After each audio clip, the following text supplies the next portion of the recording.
next, we're going for a toothy ride aboard the My Lady, searching for sharks off of Martha's Vineyard. Good job there, Billy.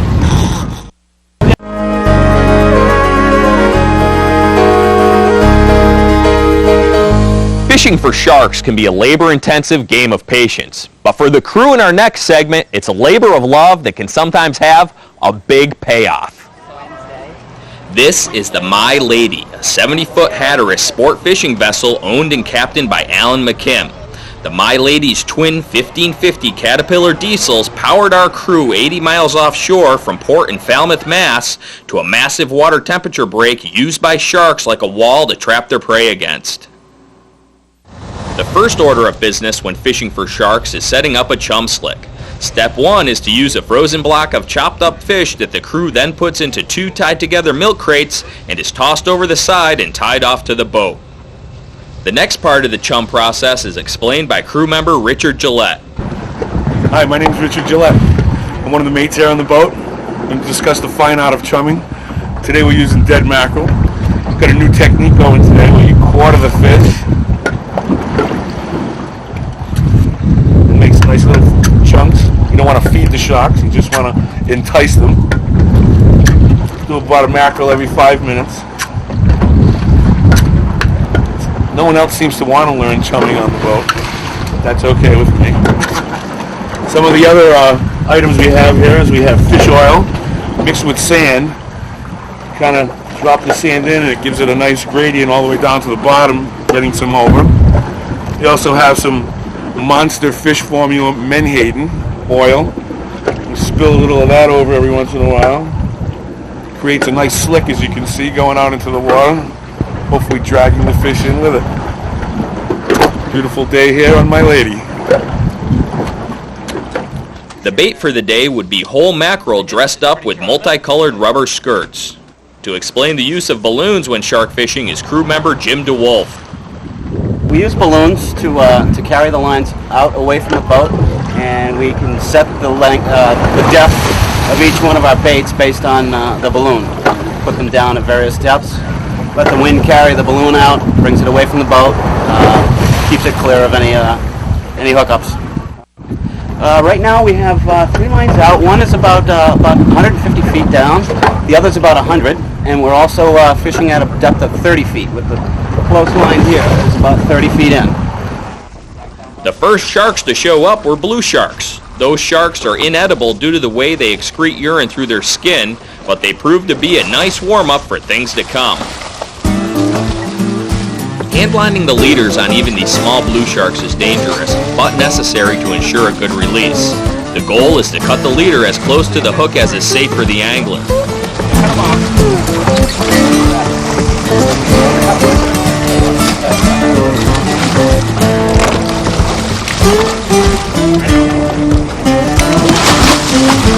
Alright, good start, good start!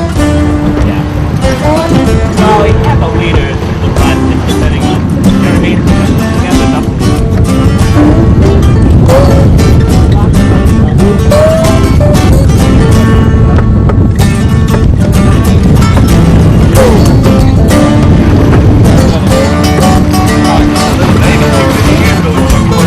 Picture of this guy, you can watch him and you pick him right up. Good. Goodbye. Nice job. The blue sharks were coming close enough to the boat so that baits could be pitched to them. Got one, huh? Fight it up. Oh, big one. Cool belly. Gotta work now.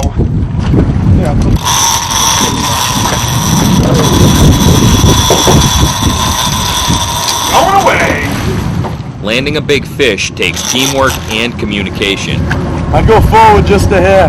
Forward!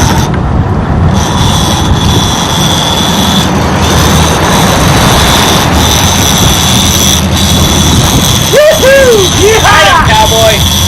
Go on there? Yep, go on.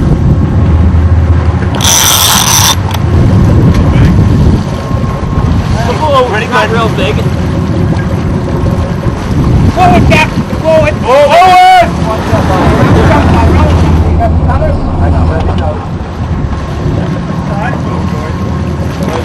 It's a nice fish. small. Yeah. This was the biggest blue shark of the day, but not big enough for the crew of the My Lady to keep. Nice job, guys. Hey, nice job. Nice job, Emily. Good job. Find out why the blue sharks left, coming up next.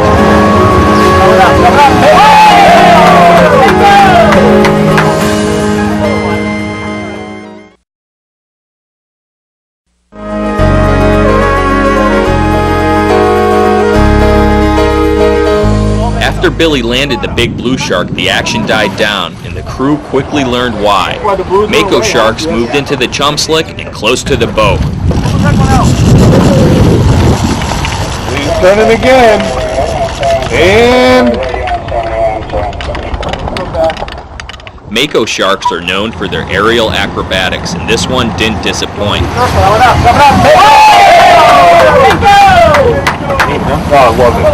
Makos are frequently lost when they jump, and this one did dislodge the hook from its mouth on the jump, but the hook became lodged in its dorsal fin. Ready to go? You ready? The crew was able to easily get the entire hook out of the fish's fin and make a successful release. It wasn't long before another Mako moved into the slick and gave the crew a run for their money. He bought it. He's buying it. he's coming back. He got it. He's in. He's in. He's in. Let him swallow it. Let him take it. Let him take it. That one's gonna sing. Yeah, boy. There you go, George. He's gonna sing. You watch him. This is a big fish. This is a very big fish. Nice. This is a shark. This is the one that we go home with. There we go. Big hammer. Hello, Mako. Hello, Mako.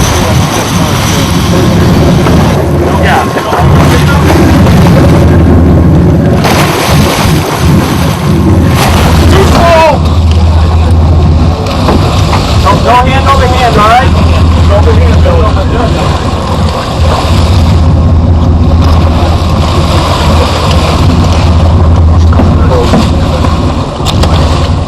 Mako's acrobatics and sharp teeth make for difficult releases, but the hooks the crew is using will rust out completely within a matter of days.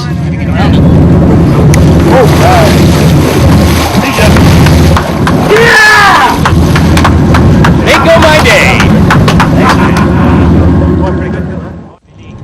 One of the cameramen on our crew noticed something large on the sonar directly underneath the boat, and a mackerel was quickly lowered 378 feet down to the bottom, and within moments the reel was screaming.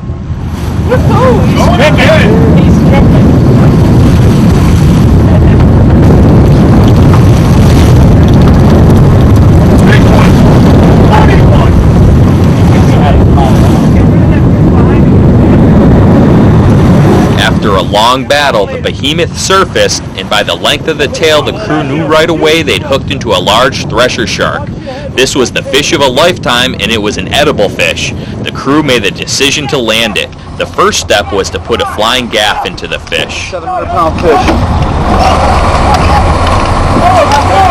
Got it.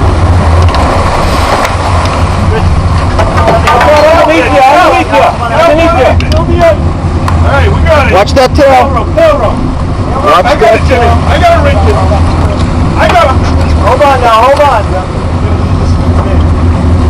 I think that's what we were marking on. Is that tail dangerous? Absolutely.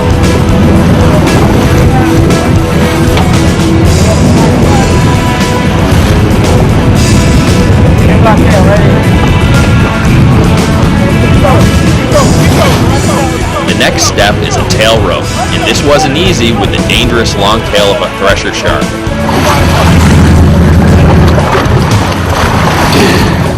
With the tail rope secured, the fish was caught, and a worthy celebration began. Pull it!